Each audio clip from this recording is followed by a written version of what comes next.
तो नमस्कार साथियों, कैसे हैं आप सभी? हम आपका स्वागत करते हैं आज की वीडियो में। जैसा कि आपको पता है कि हम आपके लिए कुछ प्रिपरेशन में लगे हुए थे और अब आपकी परीक्षा जैसे ही नज़दीक आती जाती है, हम वैसे ही आपके हर चैप्टर से 9 से 10 क्वेश्चन करवाने वाले हैं। अगर जो वो क्वेश्चन आपने 9 से 10 क्वेश्चन कर लिए ना, तो बेटा बोर्ड एग्ज़ाम आपसे कोई नहीं बचा सकता, फिर मतलब एकदम पार करके आओगे।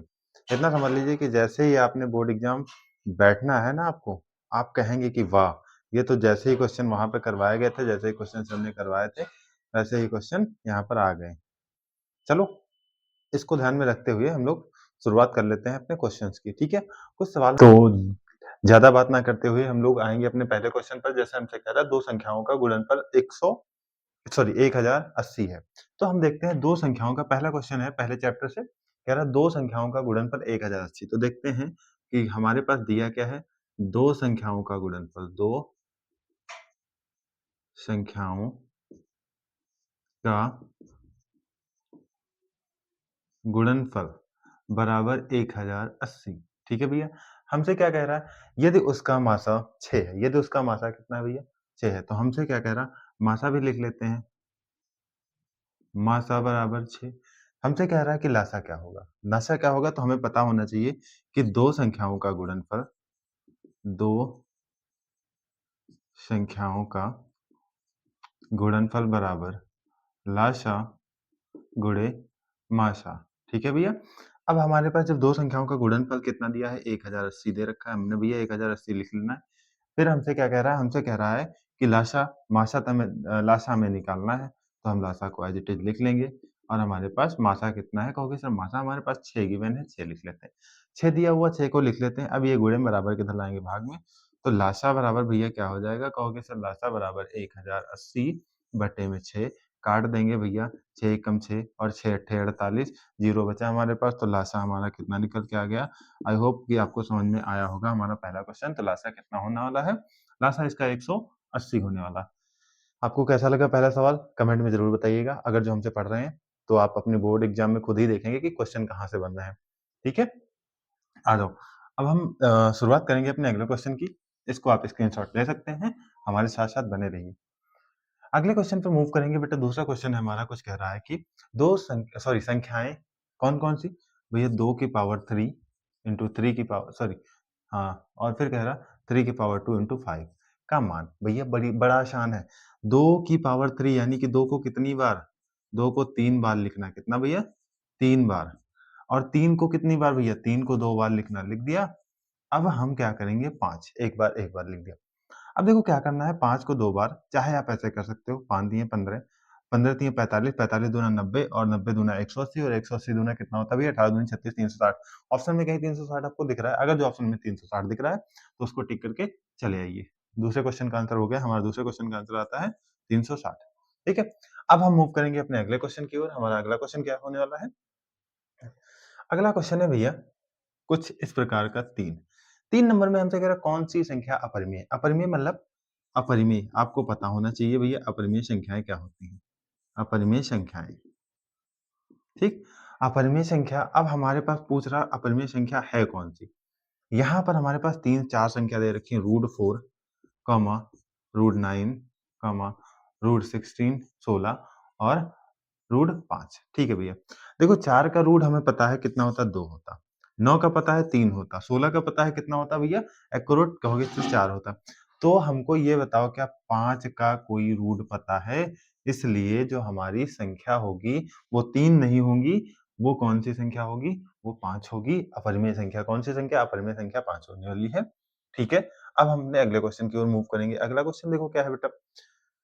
अगला क्वेश्चन है हमारे पास 4 नंबर का, कह रहा है निम्नलिखित में से कौन-सा युग्म सह-अभाज्य है? 4 युग्म दिए हुए, 4 युग्म यानी कि 4 पेयर्स। देखो 16, 21 पहला है, दूसरा है हमारा 15, 25, फिर हमारा है 18, 35, फिर हमारा है 12, 12, 18। ठीक है।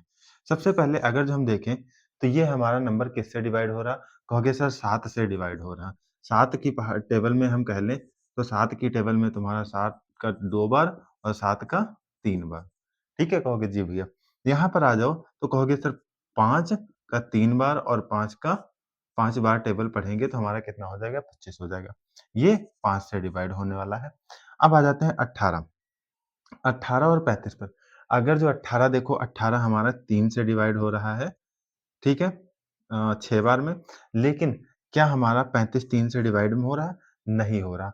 अगर जो हम इन दोनों का एचसीएफ निकालें 18 और 35 का, तो एचसीएफ इन दोनों का क्या होगा? इन दोनों का एचसीएफ होगा 1। जब किसी भी नंबर का एचसीएफ 1 हो तो वो संख्याएँ आपस में कौन-सी होती हैं भैया? सह-अभाज्य संख्याएँ होती हैं। इसलिए हमारा ऑप्शन सी सही है। आशा करते हैं कि समझ में आया होगा। अब इसको देख लो, 6 की टेबल में 2 बार और 6 की टेबल में 3 बार। इसलिए हमारा ये भी नहीं, ये भी नहीं, ये भी नहीं और ऑप्शन कौन-सा सही है? ऑप्शन हमारा सी सही है। अब हम अगले क्वेश्चन पे आएँगे। अगला क्वेश्चन बढ़िया शानदार। कौन-सा? कह रहा है 140 को अभाज्य गुणनखंडों के गुणनफल के रूप में व्यक्त करो भैया।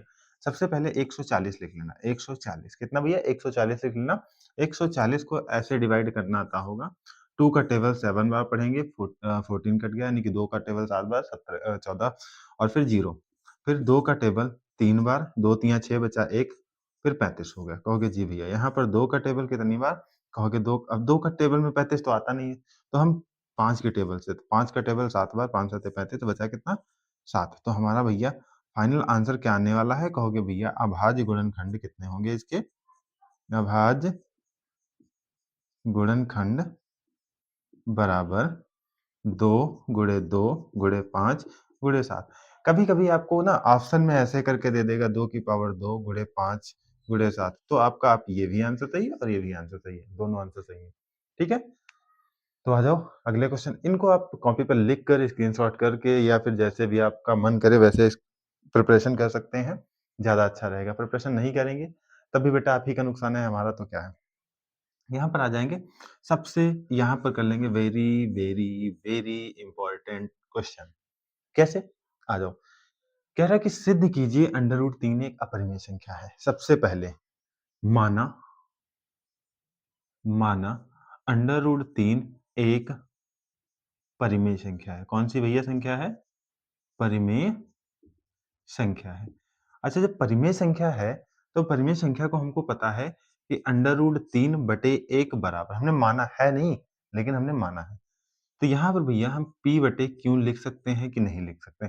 जब हम P बटे Q लिख सकते हैं, अब हमको ये भी पता होना चाहिए जहाँ P व Q एक पूर्णांक है। क्या है भैया? एक पूर्णांक है। कहोगे जी भैया एक पूर्णांक है। पूर्णांक है तो ये भी आपको पता होना चाहिए कि p की वैल्यू तो कुछ भी हो सकती है, लेकिन q does not is equal to 0 नहीं होना चाहिए। That is clear? कहोगे जी भैया दैट इज़ क्लियर। अब हम आते हैं, जब हमने इतना कर लिया तो आपको थोड़ा-सा और ध्यान देना होगा कि जब p बटे q है तो क्रॉस इसका मल्टीप्लाई ना कर लें? तो कहोगे जी भैया। अब हम अगर जो q को मल्टीप्लाई करते हैं अंडर रूट 3 से तो q अंडर रूट 3 बराबर p हो जाएगा। कहोगे जी भैया। जब इतना कर लिया तो अंडर रूट हटाने के लिए दोनों पक्षों का वर्ग कर लेते हैं। क्या करना है भैया? दोनों पक्षों का वर्ग। ठीक है भैया? दोनों पक्षों का वर्ग क्या करना है? अब कैसे? q अंडर रूट 3 का स्क्वायर बराबर p का स्क्वायर। तो यहाँ पर भैया बचेगा स्क्वायर 3q स्क्वायर बराबर p स्क्वायर। जी भैया कहोगे यहाँ तक बढ़िया समझ में आया। जब इतना समझ में आ गया तो थोड़ा-सा और समझ लो। थोड़ा-सा और बचा है, लैंग्वेज लिखवा देंगे, क्या है? ये करने के बाद बाबू देखो हमको क्या करना है, जब हमने इतने कर लिया है, तो देखो यहाँ पर हमारा जो p स्क्वायर है वो q से क्या है? भाज्य है। तो हम लिखेंगे p स्क्वायर जो है वो आपका q से क्या होने वाला है? भाज्य है। ये सॉरी q से नहीं भाज्य होगा, ये 3 से भाज्य होगा। p स्क्वायर जो है 3 से भाज्य भाज्य है। अब थोड़ा-सा इसको ध्यान देना, मैं यहाँ पर इसको कर लूँगा। अगर जो मैं करना चाहूँ तो कोई इक्वेशन 1 बना लेता हूँ। इसको मत बनाओ, इसको बना लो। इक्वेशन 1 इक्वेशन बनानी नहीं है ना कि आपको समझाया दे रहे हैं, बनाना हो तो बना लेना वरना ऐसे भी लग जाएगा। जो p स्क्वायर है वो 3 से भाज्य है, तो हमको ये भी पता होना चाहिए जो p होगा, p भी 3 से भाज्य होगा, 3 से भाज्य होगा। किससे भैया? 3 से भाज्य होने वाला है क्या? कहोगे p। ठीक? अब इतना जब कर लिया हमने, इतना करते ही अब आप लिखेंगे। अब हम एक चीज़ और मान लेते हैं, यहाँ माना माना p बराबर 3 के मान लिया हमने। जब p बराबर 3 के मान ही लिया है, तो इस p की जगह पे अब p की वैल्यू समीकरण 1 में रख देते हैं। क्या भैया? समीकरण 1 में रख लेते हैं। तो p का मान जब समीकरण 1 में या फिर समीकरण 1 से देख लें ऐसे करके, समीकरण 1 से। समीकरण 1 क्या है भैया? 3q² बराबर, अब p की जगह पे कितना लिखना है भैया? 3 के, तो 3 के का स्क्वायर। ठीक है भैया? हमारे पास 3q² तो था ही, यहाँ पर 9 के स्क्वायर हो जाएगा। 3 एकम 3, 3 3 9 कट गया, तो q² बराबर 3 के स्क्वायर। ठीक है? अब एक चीज़ और, जब इतना हमने कर ही लिया तो समीकरण 2 भी बना लेते हैं, कोई ज़रूरत नहीं हमको ज़्यादा वो करने की। जब इतना कर लिया, तो थोड़ा-सा और समझ लो। देखो बेटा, अब आपको क्या लिखना है, इसलिए अब देखो थोड़ा-सा समझो क्या है, क्यू स्क्वायर जो है वो किससे विभाज्य है? किससे विभाज्य होगा भैया? कहोगे क्यू स्क्वायर जो है वो 3 से विभाज्य होगा। किससे? क्यू स्क्वायर 3 से भाज्य है, 3 से भाज्य है। ठीक है भैया, इसलिए इसलिए क्यू भी 3 से भाज्य होगा, 3 से भाज्य होगा। क्यों किससे भाज्य होगा? 3 से। जब हमें इतना पता है, हमने कर लिया। अब देखो सारी चीज़ें हैं, ये भी 3 से भाज्य हो रहा है, ये भी 3 से भाज्य हो रहा है, तो जो चीज़ें भाज्य हो रही हैं या कट रही हैं, वो कहीं न कहीं पर तो परिमेय संख्या रही होंगी। कहोगे जी भैया। अब परिमेय संख्या रही हैं, तो हम थोड़ा-सा और इसमें बता देते हैं आपको क्या लिखना है। इससे इस अब देखो समीकरण, इससे लिख लेना समीकरण 1 व 2 से स्पष्ट होता है, स्पष्ट होता है कि होता है कि क्या स्पष्ट होता? P तथा Q, P तथा Q, P तथा Q क्या है? अब आपको बताना रहेगा। P तथा Q जो है उभयनिष्ठ उभयनिष्ठ गुणनखंड हैं। उभयनिष्ठ गुणनखंड हैं, उभयनिष्ठ गुणनखंड हैं, गुणनखंड हैं। कहोगे जी भैया। अब जब इतना कर लिया तो हम क्या करेंगे? किसके? उभयनिष्ठ गुणनखंड हैं, उभयनिष्ठ गुणनखंड 3 है। दोनों में हम देखें तो इसमें भी 3 उभयनिष्ठ होगा, 3 अगर दोनों को कंपैरिज़न करें तो 3 और 3 क्या होगा? उभयनिष्ठ का मतलब कॉमन हो जाता है। तो इसलिए इसलिए इसलिए यह संख्या विरोधाभास विरोधाभास प्राप्त हो रही है, विरोधाभास प्राप्त हो रही है। इसलिए √3 एक अपरिमेय अपरिमेय संख्या होगी। कहोगे जी भैया हमको यहाँ तक बढ़िया से समझ में आ गया। जब √3 एक क्या होने वाली है? अपरिमेय संख्या। आशा करते हैं कि आपको समझ में आया होगा। ऐसे ही क्वेश्चन आपके बोर्ड एग्जाम में आने वाले हैं। अब एक क्वेश्चन मैं आपको बता दूं, क्वेश्चन नंबर 7 जो है, क्वेश्चन नंबर 7 आपका क्या रहने वाला? होमवर्क रहने वाला। ठीक है? होमवर्क में इसको बढ़िया से प्रूव करना। अब हम 8 करवा देते हैं दूसरे टाइप पर, थोड़ा सा टाइप इसका चेंज रहने वाला है। जब थोड़ा सा टाइप चेंज रहेगा तभी आप कर पाओगे, अदरवाइज सेम टाइप के तो हमने दे ही दिए कि पहले तो हमने बता ही दिया, अब दूसरा वैसे ही कर लेना आपको। ठीक है? तो आ जाओ बेटा हम दूसरे की तरफ बढ़ते हैं।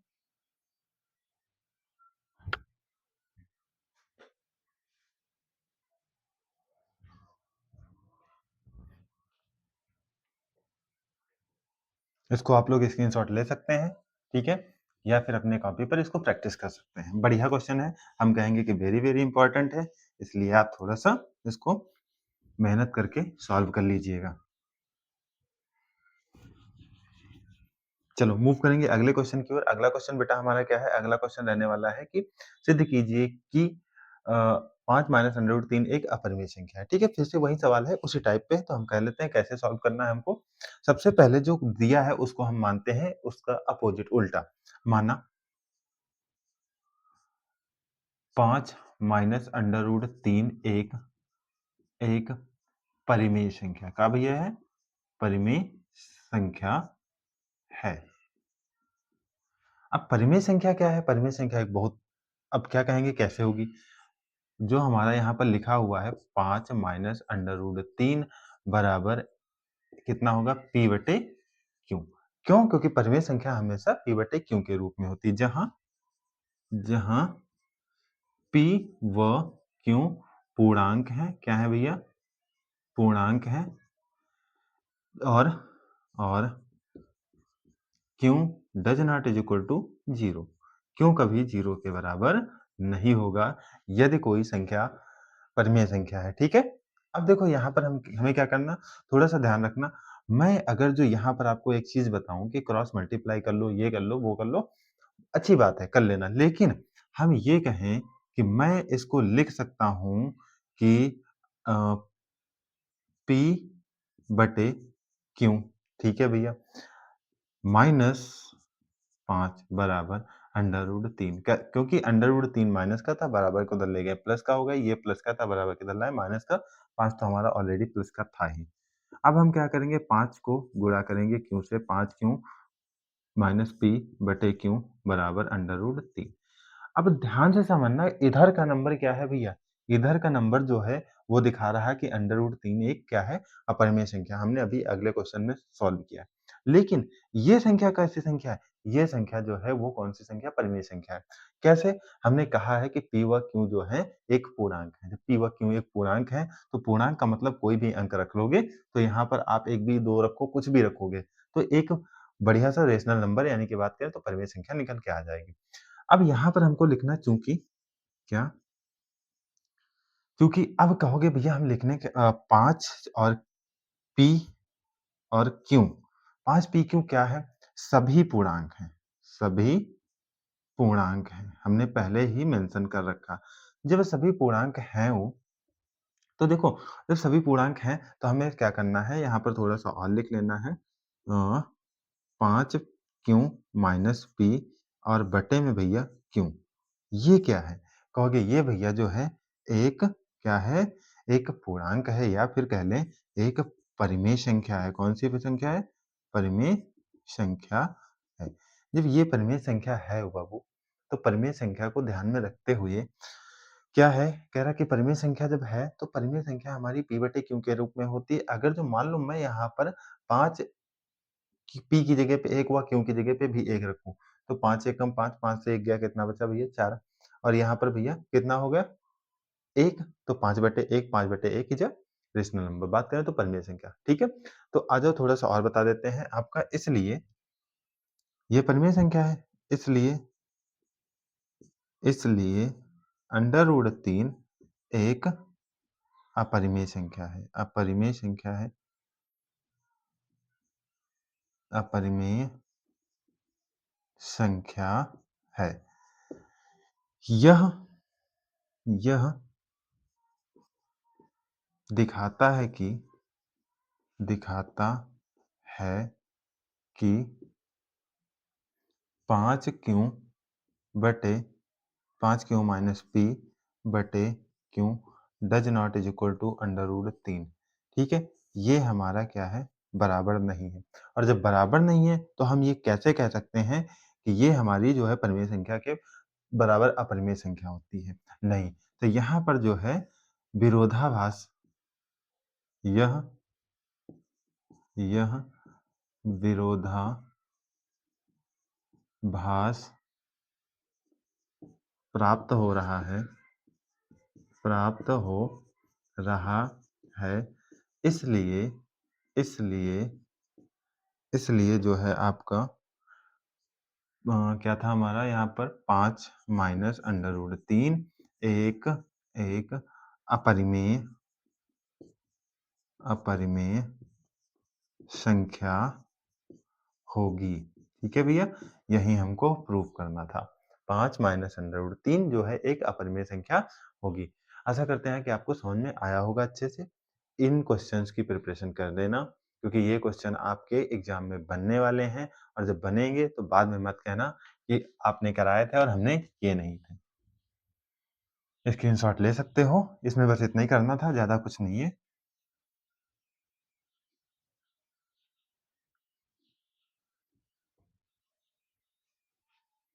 चलो भैया अब हम मूव करते हैं अपने अगले क्वेश्चन की ओर। अगला क्वेश्चन हमारा क्या है बेटा? अगला क्वेश्चन है कि यदि A, B यानी कि कोई संख्याएँ हैं A और B बराबर 12 है। तो कह रहे हैं भैया HCF A, B बराबर 12 ठीक है भैया? फिर हमसे कह रहे हैं A गुणे B बराबर 1800 तो A गुणे B बराबर 1800 तो हमसे कह रहे हैं कि एलसीएम ऑफ AB तो एलसीएम ऑफ A, B ठीक है भैया। A, B का एलसीएम निकालने के लिए आपको फ़ॉर्मूला सबसे पहले वाले क्वेश्चन में हमने बताया था कि कुछ भी निकालना हो एलसीएम, एचसीएफ पहली संख्या, दूसरी संख्या तो इसी फ़ॉर्मूले से निकालिए, ठीक है? 2 संख्याओं का गुणनफल 2 संख्याओं का गुणनफल बराबर एलसीएम गुणे एचसीएफ, एलसीएम गुणे एचसीएफ यानी कि लासा गुणे मासा। 2 संख्याएँ यानी कि A गुणे B, LCM of AB, LCM of AB हमको निकालना है, ठीक है भैया? एलसीएम हमको निकालना है, एचसीएफ हमको 12 दे रखा है। जब 12 दे रखा है तो AB की जगह पे भैया 1800 बटे 12 बराबर भैया एलसीएम। काट देंगे? कहोगे भैया बिल्कुल काट देंगे, कैसे कटेगा? यहाँ पर 12 एकम 12 काट लेंगे, बचा कितना भैया 6, 12 छः 18 होता, तो 12 पंचे 60 कट गया, हमारे पास 0 बचा। तो हम बात कर लें एलसीएम की, तो हमारा एलसीएम 150 यानी कि 150 निकल के आ गया। आशा करते हैं कि आपको बढ़िया समझ में आया होगा। हम इसी टाइप के आपको क्वेश्चन अब बात करें तो हमारा चैप्टर पहला कंप्लीट हो चुका है। आप एक शॉर्ट ट्रिक में देख सकते हैं कि हमने चैप्टर 1 कैसे कंप्लीट किया। अब इसके बाद हम बात करेंगे अपने अगले क्वेश्चन की। अगला मतलब अगले चैप्टर की। अगला चैप्टर जो हमारा होने वाला है, उसमें हम आपको 9 से 10 क्वेश्चन कराएँगे, उससे बाहर नहीं आने वाले, ये आप लिख के रख लो। अगर जो आपको कहीं और भटकना है, तो भटक सकते हो बेटा, फिर बाद में हमसे मत कहना, ठीक है? कि ये हम आपने कराएँ और हमने किए नहीं। तो आज की क्लास के लिए सभी को धन्यवाद।